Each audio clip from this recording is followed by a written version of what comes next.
강냉이 여러분, 임플란트를 바로 심을 수 있는 사람이 있고요, 아닌 사람이 있습니다. 아닌 사람이 있습니다. 오늘 이 영상을 보고 계신 강냉이 여러분들께 어떤 상태에서 임플란트를 바로 식립할 수 있는지 낱낱이 알려드릴게요. 안녕하세요. 눈은 안과, 피부는 피부과, 치아는 서울매일치과병원 남중우 병원장입니다. 반갑습니다. 반갑습니다. 원장님. 네. 뼈가 충분해야죠. 일단 첫 번째, 임플란트가 들어갈 충분한 뼈가 있어야 되고요. 두 번째, 임플란트가 심어지고 나면 이제 그 치관, 인공치관, 즉 머리를 만들어야 되잖아요. 치아를. 그럼 그 치아가 들어갈 또 공간이 필요하겠죠. 그 공간이 적은 경우도 있어요. 그 공간이 적어서 임플란트 심기 어려운 경우도 있습니다. 주변에 부착치은이 많을 때, 움직이지 않는 단단한, 닦았을 때 문질렀을 때 아프지 않은 그런 부착치은이 많을 때 좀 더 유지 관리 측면에서 유리합니다. 이런 것도 있어요. 단순히 그 아까 치관을 만들 때 충분한 공간뿐만 아니라 주변 치아들의 위치나 모양도 괜찮아야 돼요. 그래야 음식이 좀 덜 끼고 음식이 잘 씹히거든요. 즉 인접치, 대합치의 상태도 좋아야 합니다. 현재 충분히 튼튼한 임플란트가 뼈에 들어가서 고정이 될 수 없는 경우라고 볼 수 있을 것 같아요. 즉, 뭐 쉽게 말해서 뼈가 적은 경우, 뼈가 너무 적은 경우. 자, 근데 이제 그런 경우에는 뼈를 먼저 만들어준 다음에 이제 임플란트를 심거나 아니면 뼈가 좀 더 회복되길 기다렸다가 임플란트를 심어야 되는 경우인 거죠. 그러니까 바로 못 심고. 그런 경우가 어떤 경우가 있냐면은 그냥 처음부터 뼈가 좀 적은 분들도 계세요. 어떤 특정 부위에 뼈가 너무 얇아. 그래서 여기는 임플란트를 바로 못 심고 뼈를 만든 다음에 좀 뒤에 그 다음에 심어야 돼. 네, 이런 경우가 있을 수 있고, 두 번째는 원래 뼈가 좋았는데 치주염, 잇몸병을 너무 오래 방치를 했어요. 그래서 뼈가 너무 많이 녹았어요. 많이 녹아서 역시 뼈를 일단 먼저 좀 만들어준 다음에 임플란트를 심어야 돼. 이런 경우가 있을 수 있어요. 치아를 뺐는데 뭐 한 10년 방치를 했어요. 치아가 없는 뼈는 점점 더 위축돼요. 그러니까 안 써서 줄어든다라고도 볼 수 있는 거거든요. 하여튼 위축돼요. 근데 너무 많이 줄었어. 그래서 바로 임플란트를 심을 수는 없고 뼈 먼저 만들고 심어야 돼. 뭐 이런 경우가 있을 수 있고. 이가 빠졌는데 이게 한 두세 달 지나면 뼈가 찰 거예요. 차 오를 거고 임플란트를 심을 수 있는 상태가 돼요. 그런데 지금 당장은 좀 심기 곤란한 경우가 있을 수 있어요. 이를 뽑은 그 자리에 항상 바로 못 심는 건 아니에요. 대부분은 바로 심을 수 있어요. 하지만 너무 가까이에 신경이 있거나 아니면 너무 전반적인 뼈의 양이 좀 적으신 분들이라던가 이런 경우에는 바로 못 심을 수도 있어요.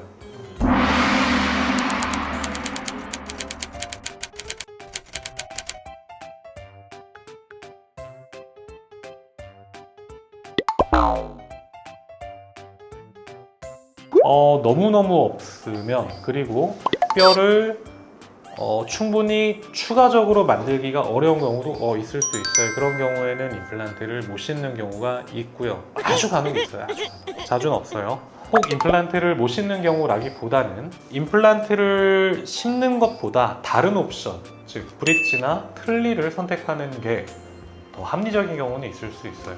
뭐 예를 들어서 비용 때문이라던가 아니면 치료 기간 또는 치료 그 결과가 임플란트보다 심미적으로든 뭐든 더 다른 옵션이 좋은 경우도 있을 수 있거든요.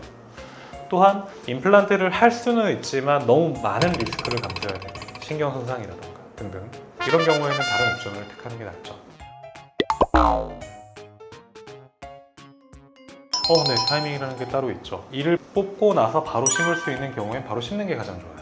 바로 심을 만큼 충분한 뼈가 없는 경우에는 즉시 고리식을 하던가 아니면 한 2달 정도 지나서 잇몸이 좀 덮이길 기다렸다 고리식을 하던가 이런 식으로 타이밍이라는 게 있어요. 그 각 뼈의 현재 상태에 따라서 그거에 맞춰서 딱딱딱 심어야 주변 치아들이 너무 지나치게 많이 움직이기 전에 심을 수가 있어요. 그리고 또한 시간이 흐를수록 이를 뽑은 자리에 어떤 뼈가 아무는 능력 자체가 점점점 떨어지는 것도 있거든요, 사실. 결국에는 타이밍을 잘 맞춰야 고생도 덜하고 비용도 좀 덜 들고 그리고 결과도 좋고 그럴 수 있어요. 네, 잇몸뼈 녹는 거 치주염이라고 하죠. 치주염의 증상은 피가 나고 붓고 이런 건데 실제로 본인은 모를 수 있어요. 왜? 통증이 없으니까. 통증이 없으니까. 염증이 심해지면 좀 간질간질하거나 뭐 이렇게 잇몸이 좀 뭐 이상한 느낌이 들거나 아니면 심하게 붓는 경우 통증도 느낄 수 있는데요. 씹을 때라든가 정말 심해졌을 때 나타나고 한참 병이 진행되고 있을 때 그 초기에는 잘 모르거든요. 그렇기 때문에 어떻게 보면 정기적인 치과 검진이 바로 이 대목에서 굉장히 중요해지는 거죠. 자, 그럼 원장님, 네. 제가 이런 글을 봤어요.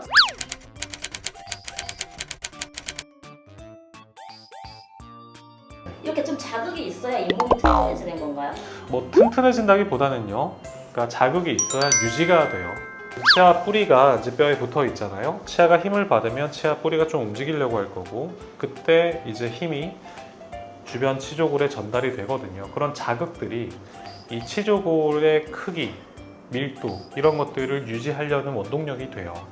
뭐 예를 들어서 운동 안 하면 점점 근육이 줄어들잖아요. 그렇죠. 네, 매일 등산하고 뭔가 근육을 쓰고 그러면 그 근육이 유지가 되잖아요. 그런 거와 비슷하다고 생각하시면 되겠습니다. 사실 바로 오셔야죠. 아, 바로 물론 가요? 이미 늦었죠. 아, 늦었어요? 자연적으로 빠질 때를 기다렸다면 사실 훨씬 더 빨리 오셨으면 물론 그 치아가 빠지지 않았을 수도 있고 좀 더 빨리 개입을 했다면 사실 치아 뿌리가 그냥 저절로 빠진다라는 건 뼈가 엄청나게 많이 녹은 거예요. 이미.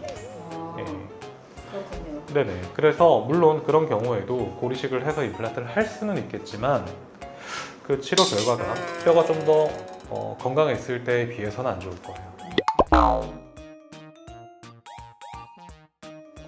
그거는 아니죠. 여기서 말하는 타이밍이라는 거는 치아를 이제 뽑아야 될 정도로 나빠졌다라는 판단이 들었을 때 그때 바로 계획을 세워야 된다는 거예요. 바로 뽑으면서 임플란트를 하든 아니면 뭐 고리식을 하고 임플란트를 하든. 그런데 이제 보통은 10대 때는 임플란트를 권장드리지 않아요.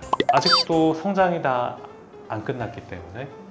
즉 임플란트를 심을 수는 있어요. 잘 붙기도 할 거고요. 그런데 임플란트를 하고 나서 주변 치아들의 어떤 움직임이 그 뒤에도 있을 수가 있어요.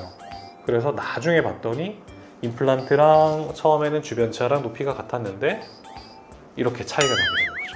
이렇게. 그런 경우가 있을 수 있어서 어느 정도 성장이 최대한 이제 끝나고 나서 하는 게 좋긴 하거든요. 20대 때도 사실은 임플란트 심고 나서 주변 치아가 움직일 수 있는 타이밍이기는 해요. 이 타이밍이기는 한데 근데 그렇게 해서 좀 움직이는 거는 나중에 보철을 수정한다던가 얼마든지 그걸 수정할 방법들이 있기 때문에 20대에는 사실 임플란트를 해도 상관이 없다고 보이고요. 물론 최대한 임플란트를 할 일 자체가 어릴 때 없는 게 좋죠. 시간이 되신다면 바로 치과에 오시는 게 좋습니다. 일단은 오셔서 진단을 받고 상담을 하시고 언제 어떻게 임플란트를 심는 게 가장 좋다 라는 설명을 먼저 들으시고 그 다음에 만약에 여의치 않아서 임플란트를 미루게 된다면 그 뒤에 어떤 일들이 있을 수 있는지도 다 듣고 가시는 게 좋아요. 그리고 나서 이제 판단을 하시는 게 좋겠습니다. 모든 결과들을 다 설명을 들으신 다음에 충분한 정보를 얻으신 다음에 그 다음에 결정을 하셔야 나중에 후회가 없으시겠죠? 오늘의 결론입니다. 인생의 중요한 진리이죠? 인생은 타이밍이다. 이 진리에 딱 맞게 임플란트 역시 타이밍이 중요합니다. 이 타이밍을 잘 맞춰야 강냉이 여러분들의 시간과 비용을 아낄 수 있고 또한 그 치료 결과가 더 좋을 수 있습니다. 그래서 임플란트 계획이 있으시다면 꼭 최대한 빠르게 진단을 받으시는 게 좋겠습니다. 언제가 적절한 타이밍인지 저희 서울매일치과병원에 오시면 제가 잘 설명드리겠습니다. 이상 눈은 안과, 피부는 피부과, 그리고 임플란트 타이밍은 서울매일치과병원. 이상 남중우 병원장이었습니다.